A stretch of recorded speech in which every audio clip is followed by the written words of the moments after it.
بسم الله الرحمن الرحيم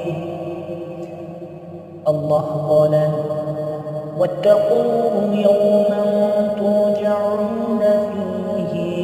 إلى الله তোমরা সেই দিনকে ভয় করো যখন তোমাদের সকলকে আল্লাহর কাছে ফিরিয়ে নেওয়া হবে ثم توفى كل نفس ما كسبت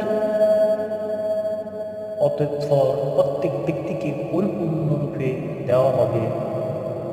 যা সে অর্জন করেছে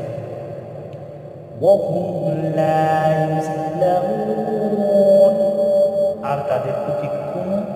জুলুম করা হবে না।